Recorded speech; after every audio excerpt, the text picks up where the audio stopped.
Hi there, welcome back ulit sa aking channel. Itutuloy ko lang ngayon ang aking pag-develop ng construction drawing. So, gawa lang ngayon tayo ng section marker and elevation marker. I-open lang ulit natin yung nasa library at tutuloy yung paggagawa doon. So, open kayo sa library. Library symbols. Yung nakaraan, ito yung mga nagawa ko dun sa tutorial 11, yung mga grids, then dimension, then room name. So ngayon ang gagawin ko ay section marker and elevation marker. So drawing lang tayo ng circle, diameter mga 12 mm lang.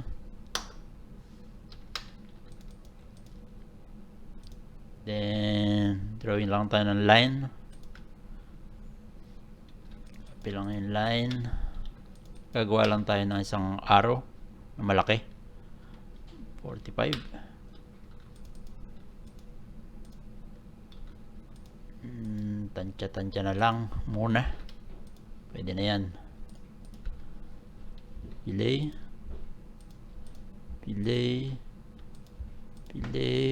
then trim, then hatch,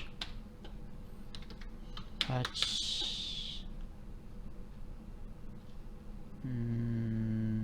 pick point, solid. So ayan, meron na kagad tayong marker. Then igawa lang natin ang layer.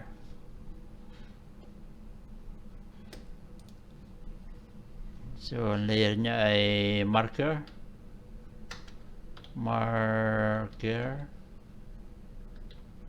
elevation, section. Kulay niya ay cyan, then continue, solid. Okay, then lalagyan lang natin ulit ng attributes.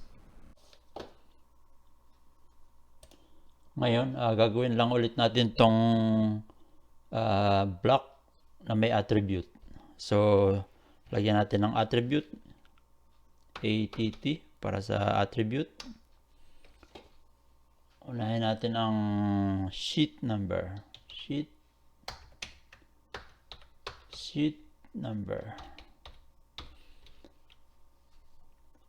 So X na lang muna, X. Then justification, middle center, Arial, say 2.5 ang height. Then okay. So sheet number ay ilalagay natin ito sa ilalim.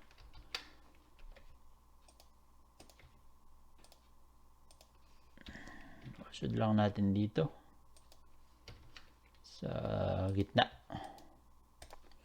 Then gawa ulit tayo ng isa para doon sa drawing number. So ATT drawing number naman, yung number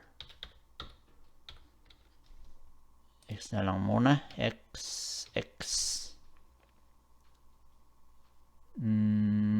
Middle center ulit, Arial. Gawin naman natin itong 3.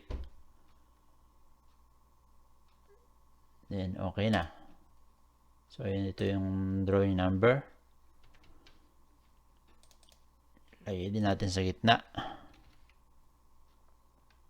perpendicular dito.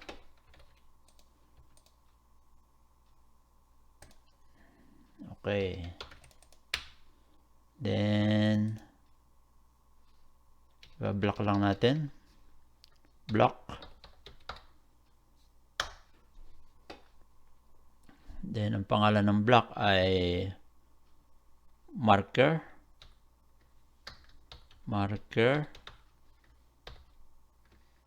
elevation, eleb, and section.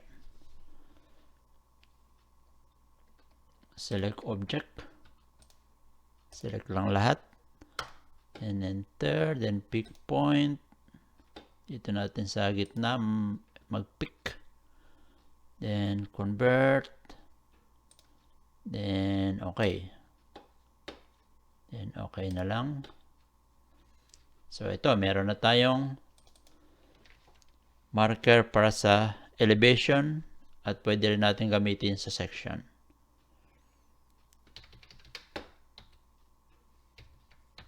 Save.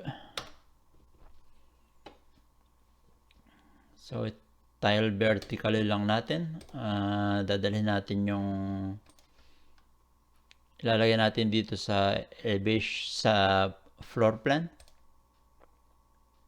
So grab lang ulit and keep pressing the right button ulit, then bring here and release. Click copy here. So makikita nyo maliit ulit yung ating marker dahil yan ay 1:1. Dahil ang ating drawing 1:50, papalitan lang natin to ng scale 50. Dito sa properties, palitan lang natin to ng 50. Ito na yung tamang size niya para sa scale 1:50. So lalagyan lang natin ng number. So i-modify lang natin yung ating marker. So edit. So drawing number niya ay siyempre number 1. At ilalagay natin siya sa sheet A201.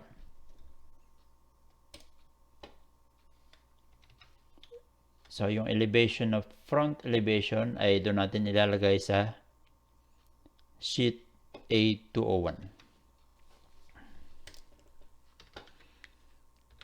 Then copy lang natin ito. Ilagay lang natin dito sa side.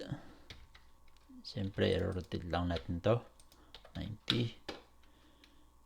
Ito at ang drawing number nito ay magiging number 2 sa sheet na 201. Ilagay din natin dito sa likod. Katapat nito.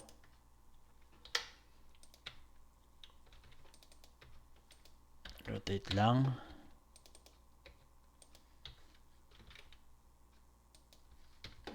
Ito ay magiging drawing number 3. 3 sa 201. And isa pa. Dito sa kabila naman, sa kabilang side. Drawing number 4.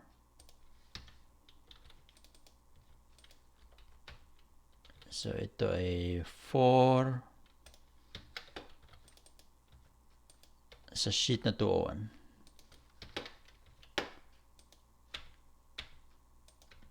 Ayan, meron na tayong elevation marker. Tapos yung section marker,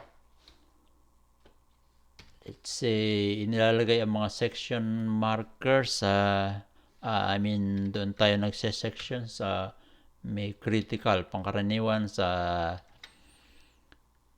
stair. So, dito ang, nito, lagay ng section. So, mamimili kayo kung saan nakatingin, sa kanan o sa kaliwa. So, copy lang natin to. Lagay lang natin dito.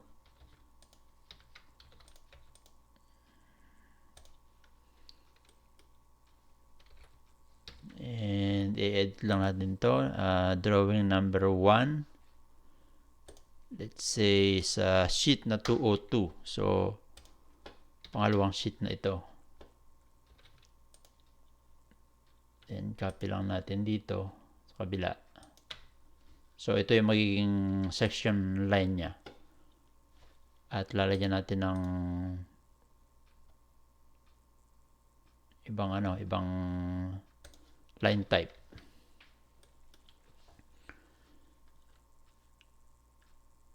Then drawing pa tayo ng isa.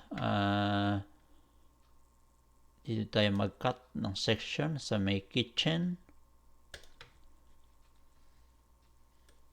Oops, nawalaan nandun. Na-move. Copy. So ito in 2. Drawing number 2, 201.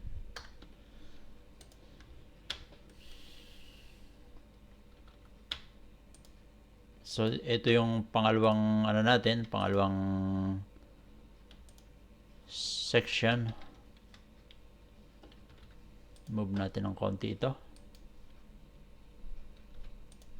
Pababa.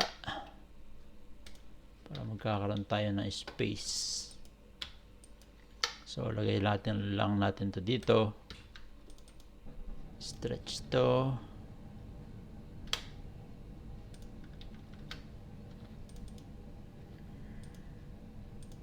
Okay, so ang magiging drawing number nito ay number 2. Drawing number 2.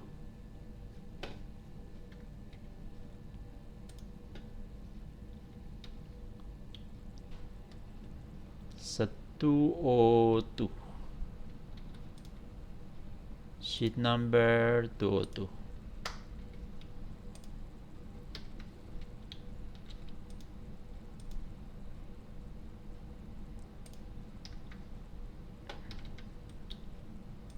Paliitin lang natin ang scale nito. 0.5.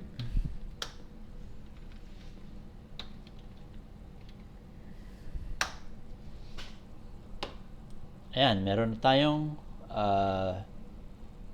elevation and section marker. Nagiging busy na ang ating floor plan. So ilalagay natin naman itong ating nasa library ay pwede na nating i-close. And tile vertically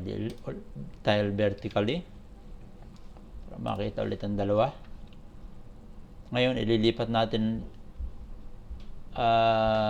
ikakopy natin to papunta rito sa second floor.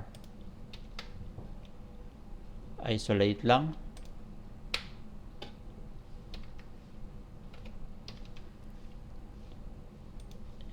Parehas na natin ang layer a section